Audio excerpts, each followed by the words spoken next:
A warm welcome to all my dear students. I am very, very thankful to all my students for the likes and for the subscribers, to all the subscribers, and you have such a lot of good comments you are putting. I don't know how to thank you, my dear children. Anyway, today we'll take up a new topic, that is indemnity and guarantee. First of all, we'll take up indemnity. എന്താണ് indemnity? Indemnity വളരെ common ആയിട്ടുള്ളൊരു കാര്യമാണ്. Indemnity അതിൻ്റെ മലയാളത്തിൽ പറയാം നഷ്ടോത്തരവാദം. എൻ്റെ നഷ്ടത്തിന് നിങ്ങൾ ഉത്തരവാദിയാവുക, അല്ലെങ്കിൽ നിങ്ങളുടെ നഷ്ടത്തിന് ഞാൻ ഉത്തരവാദിയാവും. ഇതാണ് നഷ്ടോത്തരവാദ കരാറ്, ഇൻഡെംനിറ്റി. ഞാനൊരു എക്സാമ്പിൾ പറഞ്ഞുതരാം കുട്ടികളെ. നിങ്ങളൊരു പുതിയ ബൈക്ക് വാങ്ങി, നിങ്ങൾ പോകുന്നു, ആക്സിഡൻ്റ് ആവുന്നു, ഒരാളെ തട്ടുന്നു, ആക്സിഡൻ്റ് ആവുന്നു. അപ്പോൾ അയാൾ നിങ്ങളുടെ പേരിൽ കേസ് കൊടുക്കും. എന്തായാലും നിങ്ങളുടെ ബൈക്ക് ഇൻഷുവേർഡ് ബൈക്കാണ്, ഇൻഷുറൻസ് ഉണ്ട്, ഇൻഷുറൻസ് കവറുണ്ട്. അപ്പോൾ അയാൾ നിങ്ങളുടെ പേരിൽ കേസ് കൊടുത്താൽ നിങ്ങളോട് കോടതി 1-2 ലക്ഷം റുപ്യ കൊടുക്കാൻ പറയും. ആ നഷ്ടത്തിന് ആരാ ഉത്തരവാദിയാവുക? The insurance company. അപ്പോൾ ഇൻഷുറൻസ് കമ്പനി നിങ്ങളെ ഇൻഡെംനിഫൈ ചെയ്യുന്നു. ഇൻഡെംനിഫൈ ചെയ്യുന്നു എന്ന് പറഞ്ഞാൽ നിങ്ങളുടെ നഷ്ടത്തിന് ഉത്തരവാദിയാവുന്നു. അതാണ് ഇൻഡെംനിറ്റി കോൺട്രാക്റ്റ്. അപ്പോൾ നമുക്ക് അതിൻ്റെ ഡെഫിനിഷൻ എന്താണെന്ന് നോക്കാം. എല്ലാവരും പെന്നെടുത്തോളൂ, ബുക്ക് എടുത്തോളൂ, എഴുതിക്കോളൂ. Yes, section 124 of the Indian Contract Act. A contract of indemnity is defined when one party promises to save the other. One party promises to save the other from the loss caused to him by the conduct of the promiser himself or conduct of any other person. ഇതാണ് definition. എഴുതി വെക്കണം. ഇതാരും എഴുതിയാലാണ് പാസ്സാവുക. എഴുതി പഠിക്കണം. എഴുതി പഠിക്കുന്ന കുട്ടികൾ, ഞാനൊരു ടീച്ചർ നല്ല കുറേ കൊല്ലത്തെ എക്സ്പീരിയൻസ് ഉണ്ട്. എഴുതി പഠിക്കുന്നവരെന്തായാലും പാസ്സാവും. സോ 124 എഴുതി വയ്ക്കൂ. അപ്പം ഞാനൊന്നുകൂടി പറഞ്ഞുതരാം. Contract by which one party promises to save the other. അപ്പോൾ നമ്മുടെ എക്സാമ്പിളിലേക്ക് പോവാം. ഈ ഇൻഷുറൻസ് കമ്പനി നിങ്ങളെ ബൈക്ക് ഇൻഷുർ ചെയ്തിട്ടുണ്ട്. വൺ പാർട്ടി എന്ന് പറഞ്ഞാൽ insurance company. Promises to save the other എന്ന് പറഞ്ഞാൽ നിങ്ങളാണ് അതർ പേഴ്സൺ. അപ്പോൾ one party promises save the other from the loss cost to him. നിങ്ങൾ ബൈക്കിൻ്റെ ഓണറാണ്. നിങ്ങൾക്കുണ്ടാകുന്ന നഷ്ടത്തിന് by the conduct of the promiser himself or conduct of any other പേഴ്സൻ്റെ കോണ്ടാക്റ്റാണ്. അതായത് ഇപ്പോൾ അയാൾ റോഡ് കൂടെ കുറുകി ഓടി എന്നിട്ടാണ്, അപ്പോൾ അയാളുടെ കോണ്ടാക്റ്റ് കൊണ്ടാണ് നിങ്ങൾക്ക് നഷ്ടം വന്നത്. അത് ഇൻഷുറൻസ് കമ്പനി നിങ്ങളുടെ നഷ്ടത്തിന് ഉത്തരവാദിയാകാം എന്ന് പറയണം. അപ്പോൾ നമ്മൾ ഡെഫിനിഷൻ എഴുതി കഴിഞ്ഞാൽ എത്ര പാർട്ടീസ് ഉണ്ട് എന്ന് പറയണം. അതും കൂടി അതിൻ്റെ കൂടെ എഴുതണം, നല്ല mark. There are 2 parties, indemnifier and indemnity holder. എഴുതിക്കോളൂ കുട്ടികളെ, ഇൻഡെംനിഫയർ ആൻഡ് ഇൻഡെംനിറ്റി ഹോൾഡർ. അങ്ങനെ 2 പാർട്ടീസ് ഉണ്ട്. അപ്പോൾ ഇവിടെ ഇൻഷുറൻസ് കമ്പനിയാണ് indemnifier. The party who promises to ഇൻഡെംനിഫൈ.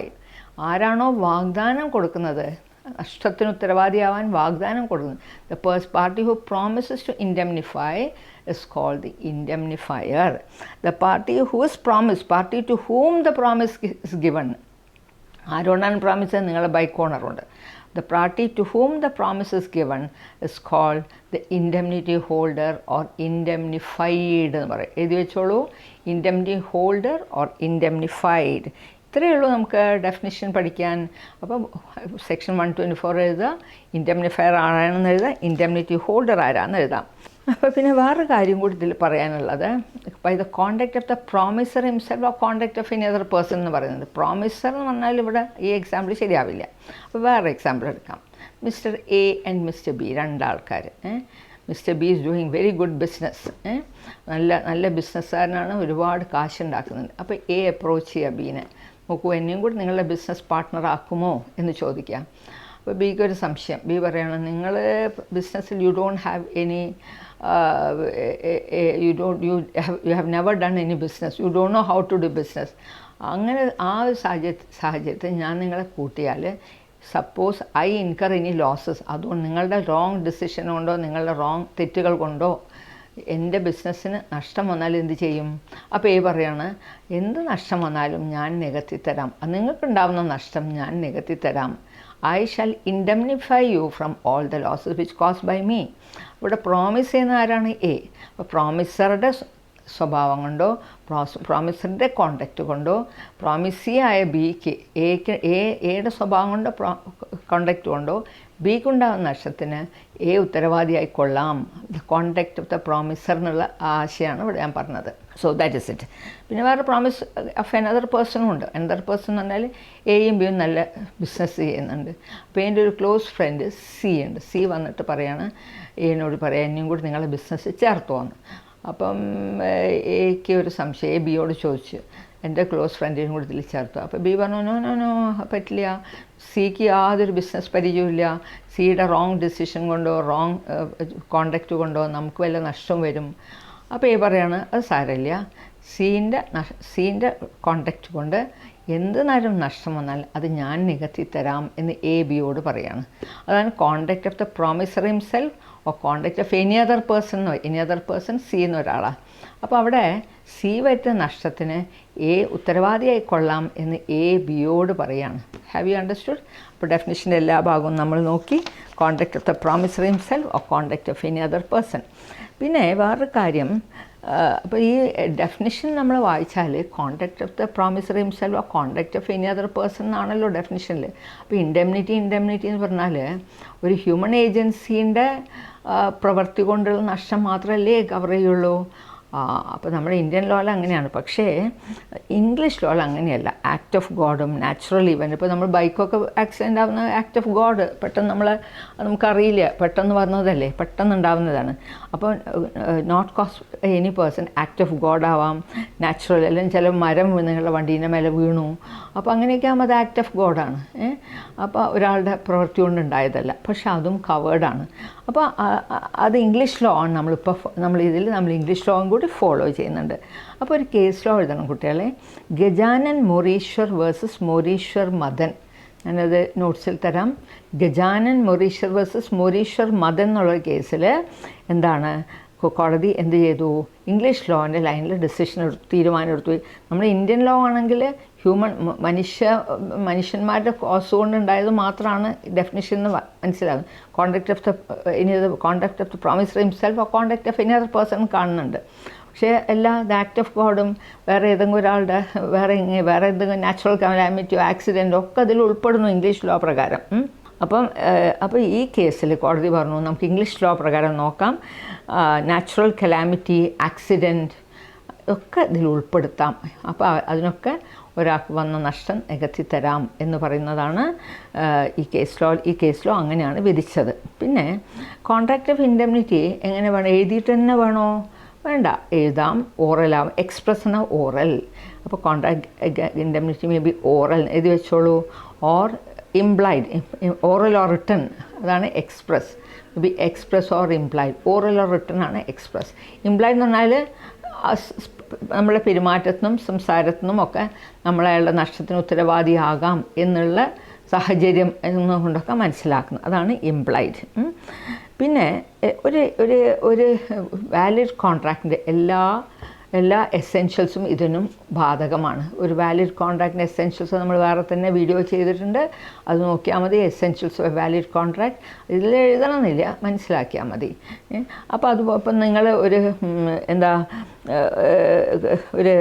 ഒരാൾ നിങ്ങളോട് പറയാണ്, നിങ്ങൾ എ ബിയോട് പറയാണ്, ബീൻ്റെ കാല് പോയി അടിച്ചൊടിച്ച് വരും, അതുകൊണ്ട് നിങ്ങൾക്ക് എന്ത് നഷ്ടം, കോടതിയോ കേസോ എന്തുണ്ടെങ്കിൽ ഞാൻ നികത്തി തരാം, ആ നഷ്ടം ഞാൻ നിങ്ങൾക്ക് നികത്തി തരാം. 10,000 20,000 വക്കീലിന് കൊടുത്തതോ പോലീസിന് കൊടുത്തോ എന്ത് പൈസയാണ് ഞാൻ നികത്തി തരാം. എ ബിയോട് പറയാണ്. എന്താ ചെയ്യുന്നത്? ബി പോയിട്ട് സീൻ്റെ കാലടിച്ചോടിക്കണം. അപ്പോൾ ഇവിടെ അങ്ങനെ ചെയ്തു കഴിഞ്ഞാൽ എ കൊടുത്തിട്ടില്ലെങ്കിൽ ബിക്ക് കേസോട് ഇൻഡെംനിഫൈ ചെയ്യാമെന്ന് പറഞ്ഞു, എൻ്റെ നഷ്ടത്തിന് ഉത്തരവാദിയാവാം, ഇൻഡെംനിറ്റി കോൺട്രാക്റ്റ് ഉണ്ട് എന്ന് പറഞ്ഞാൽ കോടതി പോകാൻ പറ്റുമോ? ബിക്ക് ഒരിക്കലും പറ്റില്ല. അപ്പം ഇല്ലീഗലായിട്ടുള്ള കോൺട്രാക്ട്സ് അതൊക്കെ എസെൻഷ്യൽ എലിമെൻറ്റ്സിൽ വരുന്നുണ്ട്. ഇല്ലീഗലായിട്ടുള്ളൊന്നും ഇതിൽ പറ്റില്ല. അപ്പോൾ ഇല്ലീഗലായിട്ടുള്ള കോൺട്രാക്റ്റൊന്നും കവേർഡ് അല്ല, അത് മനസ്സിലാക്കണം. പിന്നെ അടുത്തത് നമുക്ക് ഒരു കാര്യം പറയാം. Fire insurance, marine insurance. നിങ്ങളിപ്പോൾ വീടൊക്കെ കത്തിപ്പോകുന്നതിന് ഫയർ ഇൻഷുറൻസ്, നമ്മൾ കപ്പൽ ഒരു കോടി സാധനം ചരക്കെടുത്ത് കപ്പലിൽ അയക്കുകയാണ്. അപ്പോൾ അതും നമ്മൾ കാറ്റും കോളും വന്നാൽ എന്തെങ്കിലും പ്രശ്നം ആക്സിഡൻ്റൊക്കെ വരും. അപ്പോൾ അതും നമ്മൾ ഇൻഷുറൻസ് എടുക്കും, മെറൈൻ ഇൻഷുറൻസ്. അതൊക്കെ ഇൻഡെംനിറ്റി കോൺട്രാക്റ്റാണ്. അതായത് എന്ത് നഷ്ടം വന്നാലും ഇൻഷുറൻസ് കമ്പനി നിങ്ങളുടെ നഷ്ടത്തിന് ഉത്തരവാദിയാവും. നിങ്ങൾ വീട് കത്തിപ്പോയാൽ ഇൻഷുറൻസ് കമ്പനി നിങ്ങളുടെ നഷ്ടം നികത്തി തരും. അപ്പോൾ ഇതൊക്കെ കവേർഡാണ് കോൺട്രാക്റ്റ് ഓഫ് ലൈഫ്. പക്ഷേ ലൈഫ് ഇൻഷുറൻസ് അല്ല. ലൈഫ് ഇൻഷുറൻസ് എന്ന് പറഞ്ഞാൽ നമ്മൾ ഒരു ഇൻഷുറൻസ് നമ്മൾ ജീവിതകാലം മുഴുവൻ ചിലപ്പോൾ അടയ്ക്കേണ്ടി വരും. മരണം എന്ന് പറഞ്ഞാൽ എല്ലാവർക്കും സംഭവിക്കുന്നത്, അപ്രതീക്ഷിതമൊന്നുമല്ല. അപ്രതീക്ഷിതമായൊരു സംഭവം വേണം, എന്നാലാണ് ഇൻഡെംനിഫൈ ചെയ്യുക. നമ്മൾ മുൻകൂട്ടി കാണാത്തൊരു സംഭവം പെട്ടെന്ന് ഉണ്ടാവണം, അപ്പോഴാണ് ഇൻഡെംനിറ്റി കോൺട്രാക്റ്റ് ലൈവ് ആവുന്നത്. നമ്മൾ ആക്സിഡൻ്റ് ആവും, നമ്മൾ മുൻകൂട്ടി കരുതിയിട്ടില്ലല്ലോ. നമ്മളെ വീട് കത്തും, നമ്മൾ മുൻകൂട്ടി കരുതിയിട്ടില്ലല്ലോ. അപ്പോൾ അങ്ങനത്തെ ഒക്കെ ഇൻഡെംനിറ്റിയിൽ വരും. പക്ഷേ ലൈഫ് ഇൻഷുറൻസ് വരില്ല. എന്താ വെച്ചാൽ ലൈഫ് നമ്മൾ 10 കൊല്ലത്തേക്ക് ഒരു ഇൻഷുറൻസ് എടുത്തു, 10 കൊല്ലം വരെ നമ്മൾ മരിച്ചിട്ടൊന്നുമില്ല. അപ്പോൾ നമുക്ക് ആ 10 കൊല്ലം കഴിയുമ്പോൾ ആ പൈസ നമുക്ക് മടക്കി കിട്ടും. ആ പൈസയും അതിൻ്റെ ബോണസല്ലേ. ഇതിലങ്ങനെയല്ല.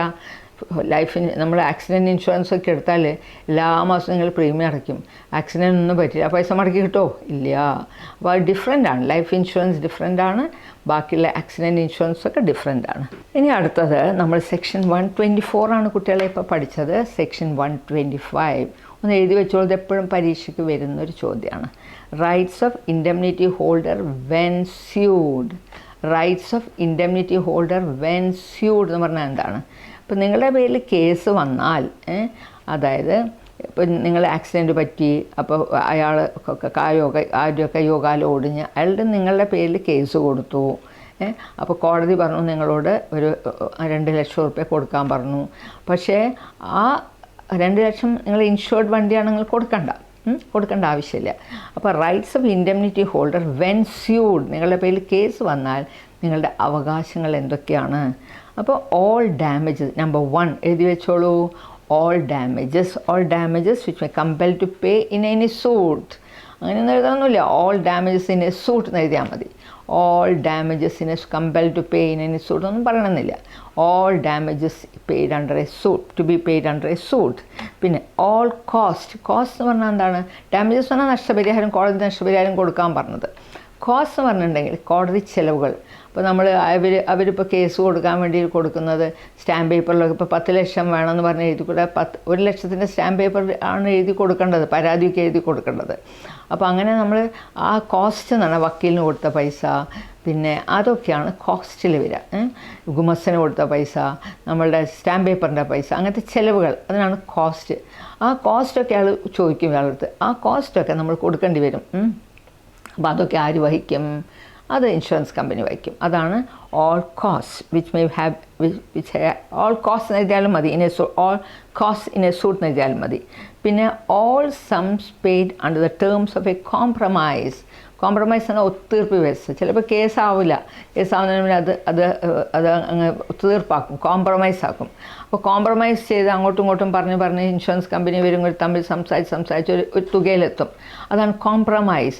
ആ കോംപ്രമൈസ് ചെയ്തതിന് എത്ര ഉറുപ്പിക്കാണ് കോംപ്രമൈസ്, എത്ര ഉറുപ്പിക്കാണ് അത് ഒത്തുതീർപ്പാക്കിയത്, ആ തുക കൊടുക്കേണ്ടി വരും. അപ്പോൾ അതൊക്കെ ഇൻഡെംനിഫയർ എന്ന് പറഞ്ഞാൽ ഇൻഡെംനിറ്റി ഹോൾഡർ കൊടുക്കാനുള്ള, ഇൻഡെംനിറ്റി ഹോൾഡർ നിങ്ങളാണ് ആക്സിഡൻറ്റ് പറ്റിയത്, അപ്പോൾ നിങ്ങൾ കൊടുക്കണ്ട, ഇൻഡെംനിഫയർ അഥവാ ഇൻഷുറൻസ് കമ്പനി കൊടുക്കും. സോ ഓൾ ഡാമേജസ്, ഒന്ന് എഴുതി വെച്ചോളൂ. സെക്ഷൻ 125 എഴുതി വെച്ചോളൂ കുട്ടികളെ. Rights of indemnity holder when SUD he can recover from the promisor. Promisor na insurance company ആണ്, എക്സാമ്പിൾ ആലോചിച്ചാൽ മതി. From the promisor or indemnifier എന്നും പറയാം. ഇൻഷുറൻസ് കമ്പനിക്ക് നമുക്ക് ഈ എക്സാമ്പിൾ ഇൻഷുറൻസ് കമ്പനിയാണ്, എല്ലാ സാഹചര്യത്തിലും അങ്ങനെയല്ല. ഇൻഡെംനിഫയർ. പിന്നെ അടുത്തത്, when does the liability of indemnifier commence. ഇത് എപ്പോഴും കുട്ടികൾക്ക് അറിയാത്തൊരു കാര്യമാണ്. When does liability of indemnifier commence. അതായത് ഇയാളുടെ ബാധ്യത, അതായത് ഇപ്പോൾ നിങ്ങൾ ഇൻഷുറൻസ് കമ്പനി പറയുകയാണെങ്കിൽ നിങ്ങളുടെ നഷ്ടത്തിന് ഞങ്ങൾ ഉത്തരവാദിയായിക്കൊള്ളാം, അതെപ്പോഴാണ് കമൻസ് ആരംഭിക്കുന്നത്? When does the liability of indemnifier commence എന്ന് ആരംഭിക്കുന്നത്? അപ്പം നമ്മളിപ്പോൾ നിങ്ങൾ ആക്സിഡൻറ്റ് പറ്റി കേസായി, അയാൾ നിങ്ങളുടെ പേരിൽ കേസ് കൊടുത്തു, 2 ലക്ഷം റുപ്യ വേണമെന്ന് പറഞ്ഞു കേസ് കൊടുത്തു. അങ്ങനെ കോടതി കേസൊക്കെ നടത്തി, കോടതിയിൽ നിങ്ങളൊക്കെ കേസ് നടത്തിയിട്ട് കോടതി അവസാനം പറഞ്ഞു 1,10,10,000 റുപ്യ കൊടുക്കാൻ പറഞ്ഞു നിങ്ങളോട്.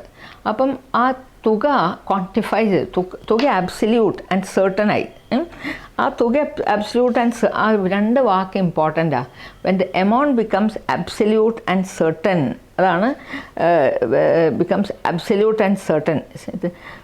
എപ്പോഴാണ് ഈ അബ്സല്യൂട്ട് ആൻഡ് സെർട്ടൻ, ആ 2 വാക്ക് എഴുതി വയ്ക്കൂ. When the amount becomes absolute and certain, അത് അങ്ങനെ ആയിക്കഴിഞ്ഞാൽ പിന്നെ നിങ്ങളെ പോക്കറ്റിനെടുത്ത് കൊടുക്കണോ ആ പൈസ? വേണ്ട. അത് ഡയറക്റ്റായിട്ട് ഇൻഷുറൻസ് കമ്പനി കൊടുത്തോളും. നിങ്ങൾ പോക്കറ്റിന്, നിങ്ങൾ കേസിൽ പ്രതിയാണ്, പക്ഷേ നിങ്ങളോടാണ് കൊടുക്കാൻ പറയുന്നത്. പക്ഷേ ഇൻഷുറൻസ് കമ്പനി, നിങ്ങളുടെ ഇൻഷുർഡ് വണ്ടിയാണ്, ഇൻഷുറൻസ് ഓക്കെ ആണ്, അപ്പം നിങ്ങൾ കൊടുക്കണ്ട, ഡയറക്റ്റായിട്ട് ഇൻഷുറൻസ് കമ്പനി കൊടുക്കും. പേയ്മെൻറ്റ് ഡയറക്റ്റ്ലി, അതായത് നിങ്ങൾ പേ ചെയ്താൽ അത് റീഇംബേഴ്സ് ചെയ്യുന്നൊന്നല്ല, അങ്ങനെയല്ല, നേരിട്ട് കൊടുക്കും ഇൻഷുറൻസ് കമ്പനി. അപ്പം നിങ്ങൾക്ക് ഒന്നും പേടിക്കാനില്ല, ആ എമൗണ്ട് ആബ്സല്യൂട്ട് ആൻഡ് സർട്ടൻ ആവുന്നതാണ്. അത്രയേ ഉള്ളൂ. നമുക്ക് ഇൻഡെംനിറ്റി കോൺട്രാക്റ്റിൽ we have finished that topic. Okay, I hope all of you have understood, children. If you have any doubts, you can put in the comments. I shall answer your doubts also. Okay, yes, thank you very much.